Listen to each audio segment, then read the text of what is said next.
জয় শ্রীহরি শ্রী বিষ্ণু নারায়ণ। আজকের বিষয় খুব সুন্দর গুরুত্বপূর্ণ বিষয়। পৌষ মাসে এই চারটি জিনিস যার গৃহে থাকে তার গৃহে মা লক্ষ্মী দৌড়ে চলে আসেন। আর পৌষ মাসে ভুলেও এই জিনিসগুলো কাউকে দান করবেন না। পৌষ মাসে অবশ্যই এই কিছু জিনিস মেনে চলুন। আজকের বিষয় খুবই গুরুত্বপূর্ণ বিষয়, সঙ্গে থাকুন। আশা করছি লাভবান, উপকৃত, সমৃদ্ধ হবেন। পৌষ মাস মা লক্ষ্মীর মাস, সামনেই আসছে পৌষ সংক্রান্তি। তাই এই মাসে খুব সতর্কতার সঙ্গে দিন কাটাতে হয়। মা লক্ষ্মী না হলে ভীষণভাবে রুষ্ট হয়ে যান, গৃহ ছেড়ে চলে যান। তাই পৌষ মাসে ভুলেও এই জিনিসগুলো দান করবেন না। যেমন ধরুন, স্টিলের কোনো বাসন কাউকে গিফট দেবেন না, কাউকে দান করবেন না। লোহার কোনো জিনিস ভুলেও কাউকে দেবেন না। ধারালো জিনিস ভুলেও দেবেন না। তারপর আজকে আপনাদেরকে বলবো কোন দিকে মুখ করে রান্না করলে সব থেকে শুভ। এই পৌষ মাসে বেশিরভাগ দেখা যায় দুর্ঘটনা ঘটে। অন্ততপক্ষে যাদের রান্নার জায়গাটা বিপরীত দিকে আছে, যেদিকে মুখ করে রান্না করতে নেই, তারা পৌষ মাসে একটু মানে ঘুরিয়ে নিন, যদি সম্ভব হয়। জানি হয়তো সম্ভব হবে না, তবে বলছি সঙ্গে থাকুন। আর যে জিনিস দান করবেন না সেটা হচ্ছে ধারালো জিনিস, যেমন ছুরি, কাঁচি, বঁটি, কাঠারি। এই ধারালো জিনিস দান করবেন না, কাউকে দেবেন না, কারোর হাতে তুলে দেবেন না। এই পৌষ মাসে ভুলেও না। কারোর হাতে তুলে দিলেন, যদি কারোর প্রয়োজন হয়, আপনার থেকে চায়, দেবেন, নিশ্চয়ই দেবেন, তাকে নিজে হাতে নিয়ে নিতে বলবেন। আপনি নিজে হাতে তার হাত তুলে দেবেন না। এটা করলে আপনাকে কিন্তু মানে খুব আর্থিক টানাটানির মুখে পড়ে যেতে হবে। কিভাবে যে হয়ে যাবে সেটা বুঝতেই পারবেন না। তাই বলছি নিজে হাতে তুলে দেবেন না। এই পৌষ মাসে আপনার গৃহের ঝাঁটা কাউকে ব্যবহার করতে দেবেন না, ভুলেও না। বা গৃহ থেকে ঝাঁটা, নতুন ঝাঁটা হলেও কাউকে দিয়ে দেবেন, এটাও করবেন না। এরপর বলবো আপনাদেরকে, মহিলাদের যেমন ধরুন গয়না, গলার হার, হাতের আংটি, পায়ের আঙট, বিশেষ করে এই জিনিসগুলো, হাতের চুড়ি, এগুলো কাউকে ব্যবহার করতে দেবেন না। আপনার নিজের জিনিস।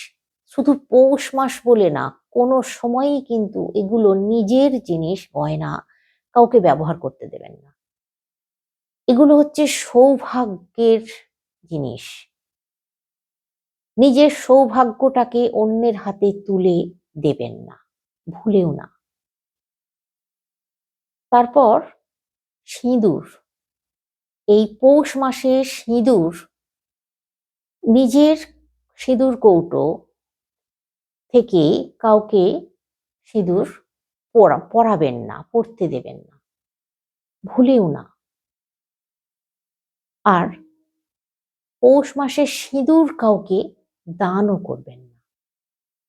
সিঁদুর, আলতা, আর সিঁদুরের কৌটো সবসময় ভর্তি রাখুন। এবার আপনাদেরকে বলি, কোন জিনিস গৃহে থাকলে মা লক্ষ্মী আসবেন, মায়ের আগমন ঘটবে। যদি আপনার গৃহে রান্নাঘরে চালের পাত্র, চালের যে জায়গা, টিনই বলুন, কলসি বলুন, যার যাতে চাল রেখেছেন, সেই চালের জায়গাটা পরিপূর্ণ সবসময় রাখতে হবে এই পৌষ মাসে। নুনের পাত্র সবসময় পরিপূর্ণ রাখতে হবে, খালি হয়ে গেলেই আবার তাতে ঢেলে দিতে হবে, সবসময় যেন ভর্তি থাকে।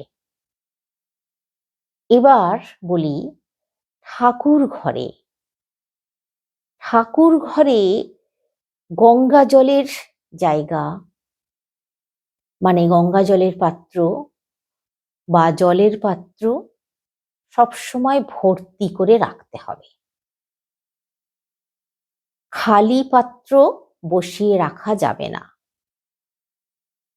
ঠাকুর ঘরে অন্তত পক্ষে 1 ঘটি জল উত্তর দিকে সব সময়ের জন্য ভর্তি অবস্থাতেই রেখে দিন পুরো পৌষ মাস। মা লক্ষ্মী আপনার গৃহে স্থিত হবেন। ঠাকুর ঘরে যদি শঙ্খ না থাকে তাহলে অবশ্যই একটা শঙ্খ কিনে নিয়ে আসুন। ঠাকুর ঘরে যদি প্রদীপ না থাকে একটা প্রদীপ কিনে নিয়ে আসুন। যদি ধূপদানি না থাকে একটা ধূপদানি কিনে নিয়ে আসুন। আর জলশঙ্খ যদি না থাকে অবশ্যই একটা কিনে নিয়ে আসুন। পৌষ মাসে, মা লক্ষ্মীর মাসে, মা লক্ষ্মীকে হিতু করতে গেলে জলশঙ্খ রাখতেই হবে, আর জলশঙ্খে জল দিতে হবে, প্রতিদিন ফুল দিতে হবে, ধূপ ধুনো দেখাতে হবে। লক্ষ্মী নারায়ণ সন্তুষ্ট থাকবেন। অবশ্যই কিন্তু একটা জলশঙ্খ কিনে নিয়ে আসুন, রাখুন, জল ভরে রাখুন তাতে। প্রতিদিন জল পাল্টে দেবেন, প্রতিদিনই ফুল দেবেন। আর যদি প্রতিদিন অন্তত নাও পারেন, অন্তত বৃহস্পতিবার দিনটা অবশ্যই করবেন। আপনাদের গৃহে যদি লক্ষ্মী নারায়ণের পিকচার বা মূর্তি না থাকে অবশ্যই লক্ষ্মী নারায়ণ একটা নিয়ে আসুন।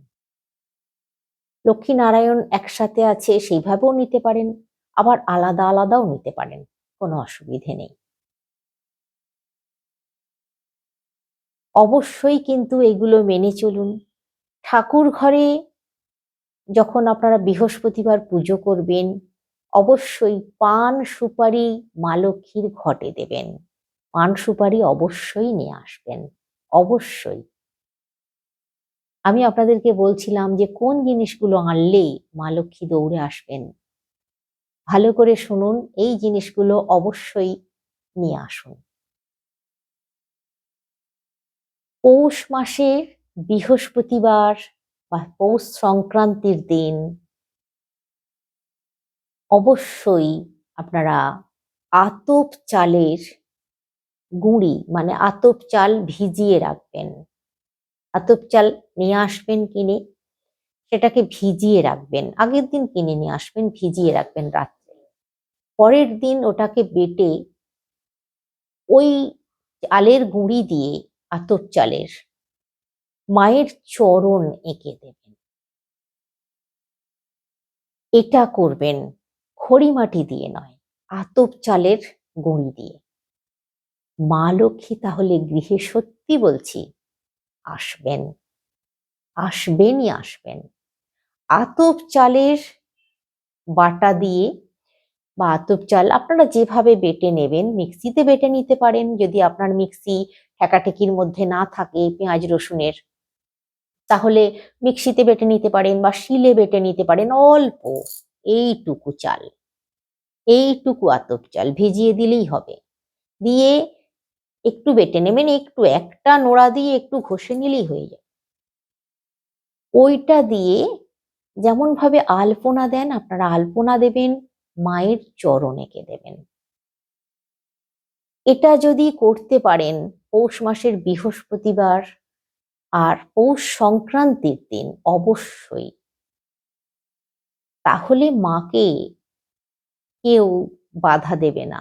মা গৃহে আসবেনই, ঢুকবেন মা, এবং আপনার গৃহে গৃহে দেখবেন সারা বছর অর্থের জোয়ার থাকবে। চারিদিক থেকে একটা অর্থের আগমন ঘটবেই। এই জিনিসটা অবশ্যই আনবেন এবং মায়ের চরণ আঁকবেন। তো আপনাদেরকে এবার যেটা বলছিলাম রান্নার ব্যাপারটা। দেখুন, পূর্ব দিকে মুখ করে রান্না করা সব থেকে শুভ। পৌষ মাস মা লক্ষ্মীর মাস, তাই যারা গ্রামের দিকে বিশেষ করে উনুনে রান্না করেন তাদের হয়তো নিচেই উনুন করে রান্না করেন বা রান্নাঘরে উনুন তৈরি করা আছে, বিশেষ করে গ্রামের দিকে। আমি জানি আমার এই যে কথাগুলো অনেক গ্রামের মানুষরাও খুব শোনেন, আমি জানি, এবং মানেনও আপনারা। তো আমি এতেই সত্যি আমি কৃতজ্ঞ। তো আমি সকলের উদ্দেশ্যেই বলছি, যারা গ্যাসের ওভেনে রান্না করেন তাদের উদ্দেশ্যেও বলছি, উম, বিশেষ করে এই পৌষ মাস মা লক্ষ্মীর মাস। আর আপনারা যদি একটু মানে উনুনটাকে পূর্ব দিকে মানে মুখ করে রান্না করতে পারেন তৈরি করে, বা যে কোনো জিনিসেই রান্না করছেন স্টোভে বা গ্যাসের ওভেনে, তারা যদি একটু সেটাকে পূর্ব দিকে রেখে, পূর্ব দিকে মুখটা নিজের থাকবে সেইভাবে বসে রান্না করতে পারেন এই একটা মাস অন্তত, এই পৌষ মাসটায়, তাহলে কিন্তু মা লক্ষ্মী গৃহে সত্যি অচলা হয়ে থাকবেন, গৃহ ছেড়ে যাবেন না। আর যদি সব সময়ের জন্য পূর্ব দিকে মুখ করে রান্না করতে পারেন সেটা তো খুবই ভালো।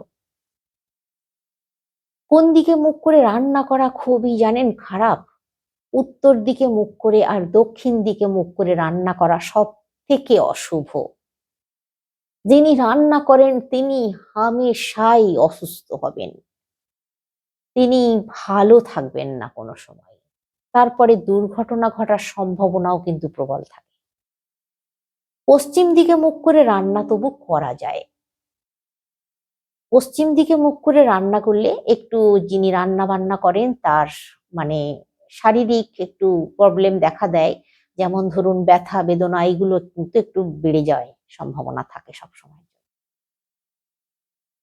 এবার আপনাদেরকে বলি কোন দিকে মুখ করে খাবেন। পৌষ মাস মা লক্ষ্মীর মাস, এই মাসে অন্তত পক্ষে পূর্ব দিকে মুখ করে খান। মা লক্ষ্মী গৃহে আগমন ঘটবে মা লক্ষ্মীর, আর আপনার আয়ুও বৃদ্ধি হবে। পৌষ মাসেই কিন্তু মানুষের আয়ু কমে যায়। আয়ু বৃদ্ধি করতে চাইলে অবশ্যই পূর্ব দিকে মুখ করে বসে খাবেন। তাই বলে যে দক্ষিণ দিকে মুখ করে খাওয়া যায় না এমনটা নয়, বা উত্তর দিকে মুখ করে খাওয়া যায় না এমনটা নয়, বা পশ্চিম দিকে মুখ করে খাওয়া যায় না এমনটা নয়। কোন দিকে মুখ করে খেলে কি হয় আমি বলে দিচ্ছি। তবে সব থেকে ভালো পূর্ব দিকে মুখ করে বসে খাওয়া, তাতে আয়ু বৃদ্ধি হয়। দক্ষিণ দিকে মুখ করে খেলে আপনার সুনাম বৃদ্ধি হবে, আপনি মানুষের কাছ থেকে মানে সুনাম পাবেন, আপনার প্রশংসা করবে মানুষ।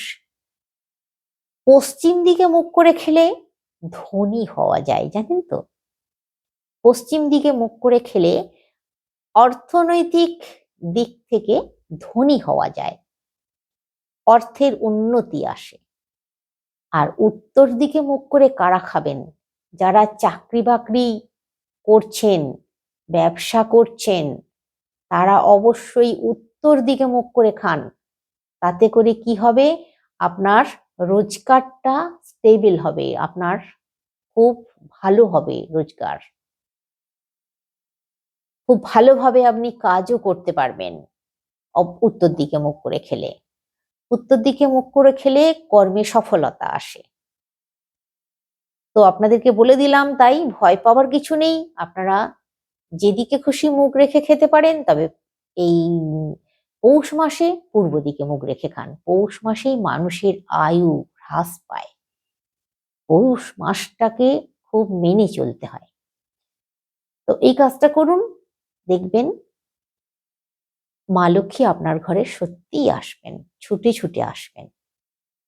আর পৌষ মাসে অবশ্যই